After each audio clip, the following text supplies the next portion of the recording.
नमस्कार सभी बच्चों, मैं Saint Mary's high school Tandur पाठशाला से पल्लवी रानी हिंदी अध्यापिका।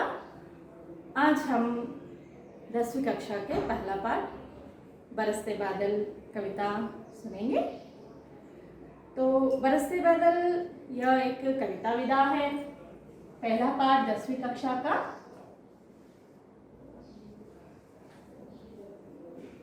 बरसते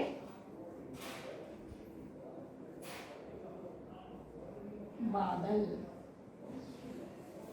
यह कविता हम आज सुनने जाएंगे। इसके कवि श्री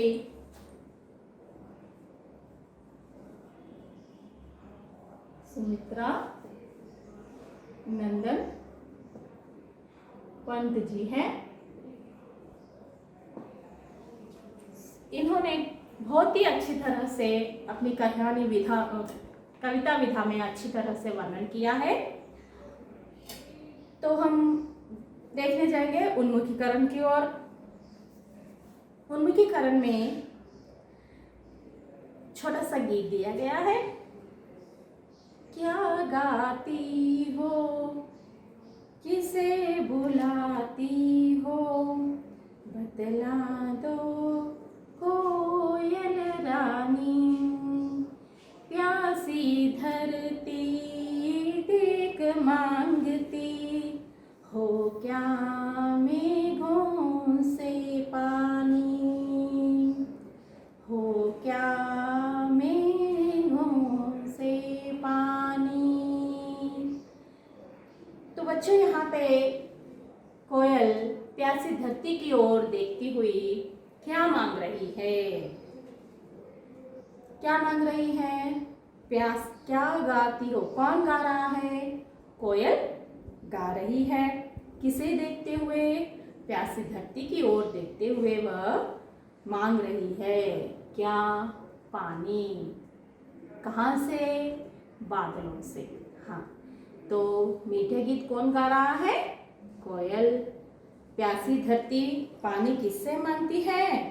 बादलों से। बादल प्रकृति की शोभा किस तरह से बढ़ा रहे हैं? बादल प्रकृति की शोभा पानी, जलाशयों से जो हमें मीठे मीठे पानी देते हैं, उससे हम बादलों से जो पानी आता है, इससे इस धरती की प्यास बुझती है। इसीलिए बादल इस पूरी प्रकृति की शोभा बढ़ाती है। तो इस पाठ का मुख्य उद्देश्य हम जानेंगे। इस पाठ का मुख्य उद्देश्य है प्रकृति के प्रति काव्य रचनाओं के प्रोत्साहन के साथ साथ सौंदर्य बोध पाना और मनोरंजन करना ही इस पाठ का मुख्य उद्देश्य है। तो देखो बच्चों, बादलों के कारण ही हमें पानी आती है। तो बादल जब बरसते हैं, क्या होता है? बादलों के कारण पानी आता है। उसके बाद इससे क्या होता है? इस पानी से पेड़ पौधे उगने लगते हैं और पशु पक्षियां उड़ने, आकाश में उड़ने लगती हैं। इससे हमारी प्रकृति की शोभा बढ़ती है ना? तो इस पाठ का मुख्य उद्देश्य है हमें प्रोत्साहन बढ़ाना। श्री सुमित्रा नंदन पंत जी का इस पाठ से मुख्य उद्देश्य क्या है? हमें प्रोत्साहन बढ़ाना। प्रोत्साहन का अर्थ क्या है? उत्साह। प्रोत्साहन यानी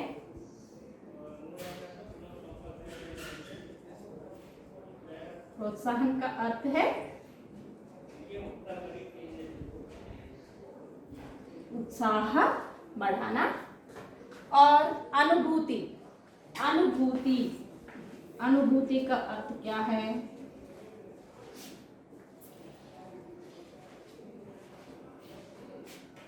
अनुभूति का अर्थ है अनुभव।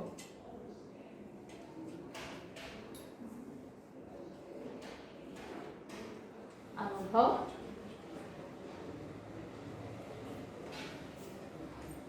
सौंदर्य। सौंदर्य, प्रकृति का सौंदर्य बढ़ाना। प्रकृति का सौंदर्य, सौंदर्य का अर्थ है सुंदरता।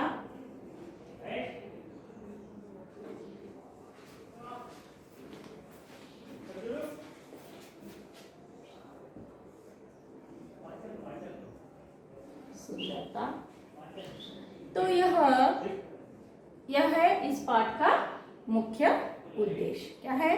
प्रकृति के प्रति काव्य रचनाओं को तुम्हारे अंदर काव्य रचना का प्रोत्साहन बढ़ाना और साथ साथ सौंदर्य बोध पाना उस गीत के द्वारा और मनोरंजन करना। इस पाठ में अच्छे गीत लय ताल के साथ यह गीत गाते हुए तुम्हारा मनोरंजन करना ही इस पाठ का मुख्य उद्देश्य है।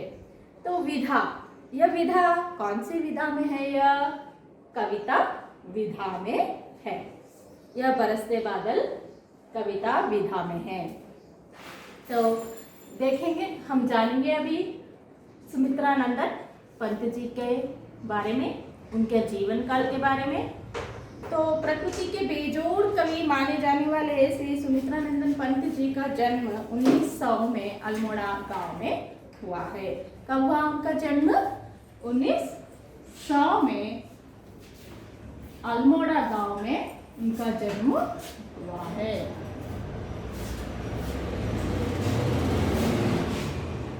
अल्मोड़ा गांव में उनका जन्म हुआ है और साहित्य लेखन के लिए उन्हें साहित्य अकादमी, सोवियत रूस और ज्ञानपीठ पुरस्कार दिया गया है। इनकी प्रमुख रचनाएं हैं वीणा, ग्रंथि, पल्लव, गुंजन, युगांत, ग्राम्य, स्वर्ण किरण, कला और बूढ़ा चांद। और इन्हें चिदंबरा काव्य संकलन के लिए भी इन्हें ज्ञानपीठ पुरस्कार से सम्मानित किया गया है। इनका निधन 1977 में हुआ है। कब हुआ उनका निधन? 1977 में आपका निधन हुआ है। तो देखो बच्चों, हम यह विधा कहा कविता विधा में है। विधा का अर्थ क्या है? विधा यानी चाहे वो जीवनी हो या फिर नाटक हो, संवाद हो या फिर साक्षात्कार हो, इस तरह इन सभी को मिलाकर विधा कहा जाता है। तो ये कौन सी विधा में है? बरसते बादल कविता कविता विधा में है। विषय प्रवेश में बारे में जानेंगे। तो वर्षा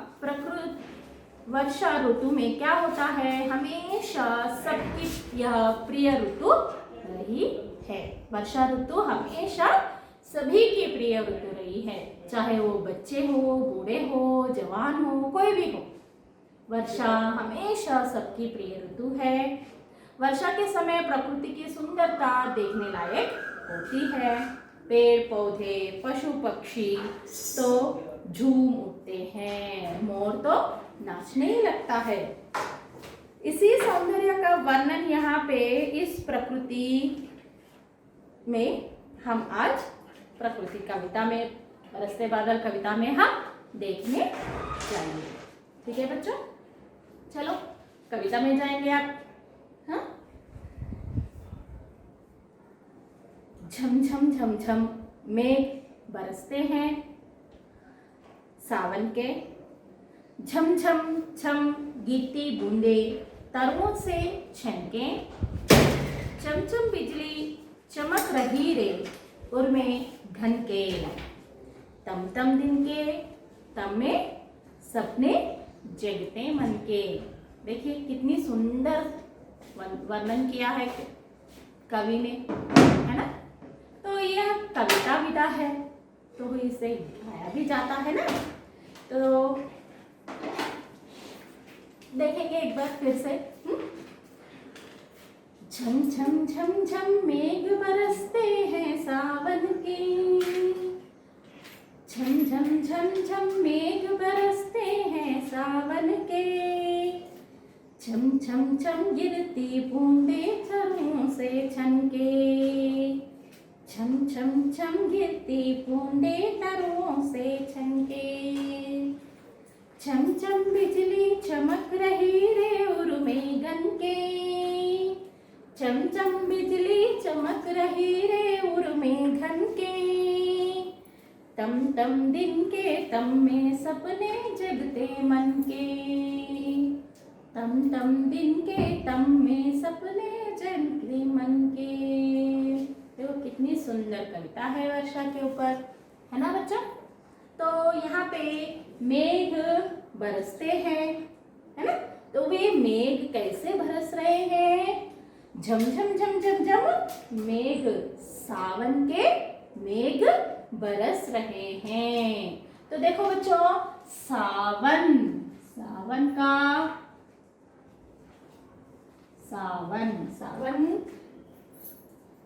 अर्थ श्रावण।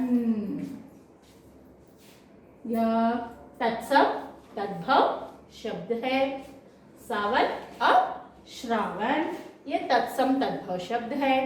तो श्रावण के महीने में, श्रावण मास में जब सावन का मौसम निकलता है, जब वर्षा होने से पहले बादल चारों ओर छा जाते हैं और झम झम झम झम करते हुए मेघ बरसने लगते हैं सावन के महीने में। तो कैसे ये बूंदे कैसे गिरते हैं? छम छम छम छम करते हुए बूंदे तरुओं से नीचे गिरने लगी हैं। जो बूंदे बादल, ये है बादल। तो ये बूंदे जो बादलों से गिर रहे हैं, ये छम छम छम छम करती हुई तरुओं पर गिर रहे हैं और चम चम चम चम इन मेघों में, मेघों के हृदय में बिजली चमकने लगी है और थम थम के तम में सपने जगते मन के। तम, देखो तम का अर्थ क्या है? अंधेरा। तो सभी लोग तम के अंधेरे में लोग रात में सपने देखने लगते हैं, लेकिन काले बादलों के छा जाने से दिन में ही अंधेरा छाया गया है, इसीलिए लोग दिन में ही सपने देखने लगे हैं। तो बच्चों, मेघ का पर्याय शब्द बोलो। मेघ, मेघ के पर्याय शब्द है बादल।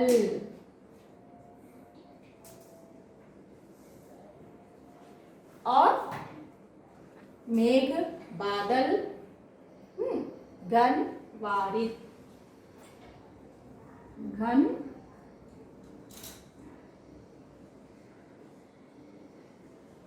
वारिद। और एक नाम है जलद, भी हम इसे कह सकते हैं, जलद। और हमने पेड़ कहा, तो पेड़ यानी तरु, तरु का पर्याय शब्द है पेड़। वृक्ष, पादप, पेड़, वृक्ष और पादप, और एक है विकल्प। अच्छा, तो बच्चों, जब बादल, घने बादल छा जाते हैं तो दिन में ही लोग सपने देखने लगते हैं। क्यों? क्योंकि अंधेरा छा जाता है। अंधेरा क्यों? तम, तम, तम का मतलब अंधेरा, अंधेरा छा जाता है, इसीलिए सभी लोग दिन में ही सपने देखने लगते हैं। तो चलो बच्चों, यह पहला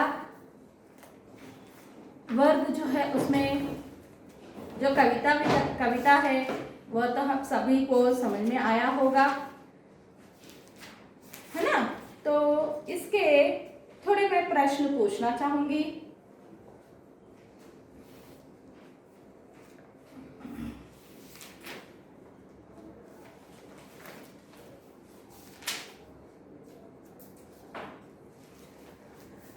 चलिए हम और एक अगले वर्ग में जाएंगे। पहला वर्ग जो है, यह वर्षा किस तरह हो रही है, क्या हो रहा है, इन सभी को कवि ने यहाँ सुंदर सा वर्णन किया गया है। दूसरे वर्ग में जब वर्षा होती है तब क्या होता है, यह देखेंगे हम।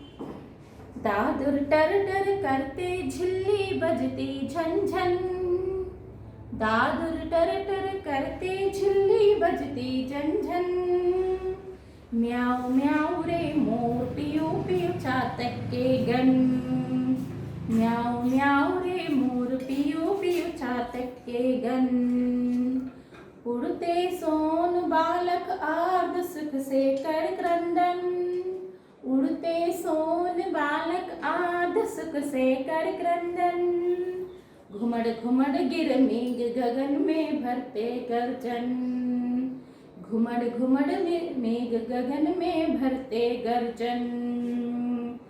तो चलो बच्चों, वर्षा तो होती है। जब वर्षा होती है तब क्या होता है, क्या टर-टर करने लगती है? हाँ, दादुर टर-टर करने लगती है। तो दादुर का अर्थ क्या है? मेंढक। दादुर का अर्थ क्या है? मेंढक, है ना।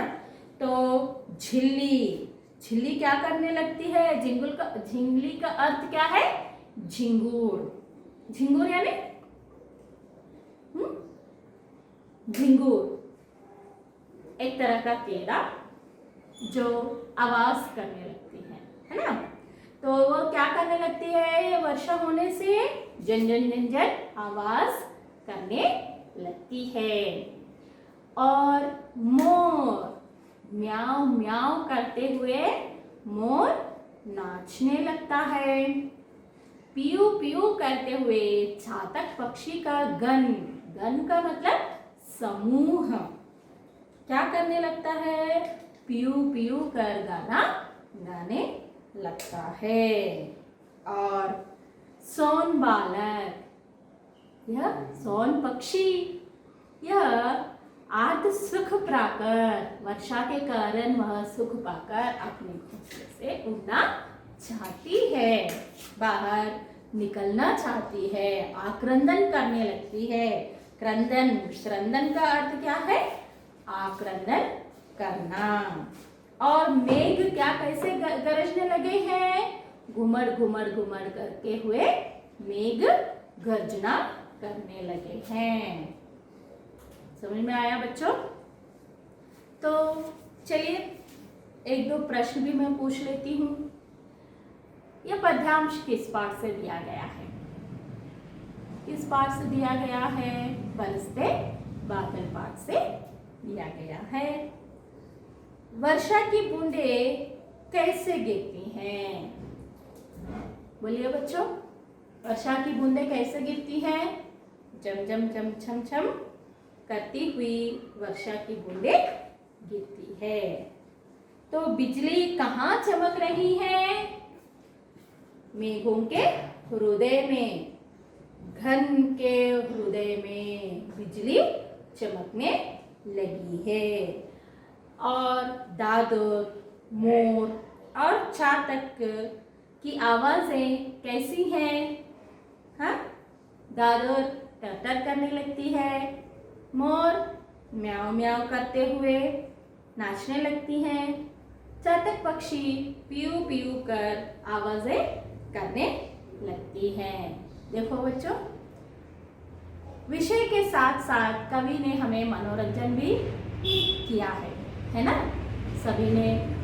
सभी को यह कविता पसंद आई? ठीक है। आज का गृह कार्य, जाएंगे गृह कार्य की ओर। चलो, आज का गृह कार्य है प्रश्न।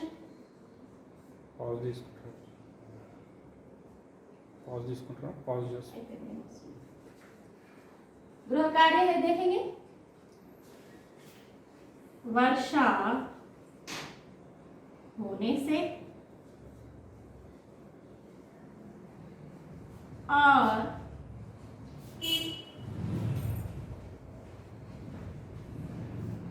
वर्षा ना होने के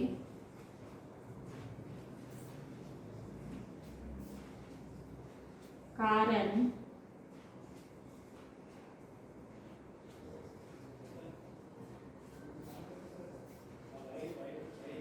क्या होता है?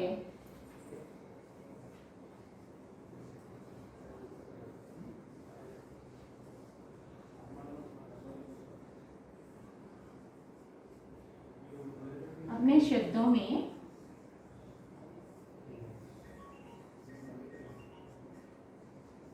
लिखिए। देखो बच्चों, आज का प्रश्न है वर्षा होने से और वर्षा ना होने के कारण क्या होता है? अपने शब्दों में लिखिए। तो वर्षा होने से क्या क्या होता है हमने यहाँ पे जान चुके हैं, लेकिन वर्षा ना होने के कारण क्या होता है यह आपको लिखना है। ठीक है, दोनों को मिला के तुम्हें उत्तर देना है। और एक प्रश्न है, ये इन दो कविताओं में आपको क्या समझ में आया उसे भी अपने शब्दों में लिखिएगा। ठीक है, तो इससे मैं विदा चाहती हूँ। आगे कक्षा में फिर मिलेंगे और 2 पंक्तियां हैं हमें पढ़ने के, भूल ना जाना। ठीक है, थैंक यू।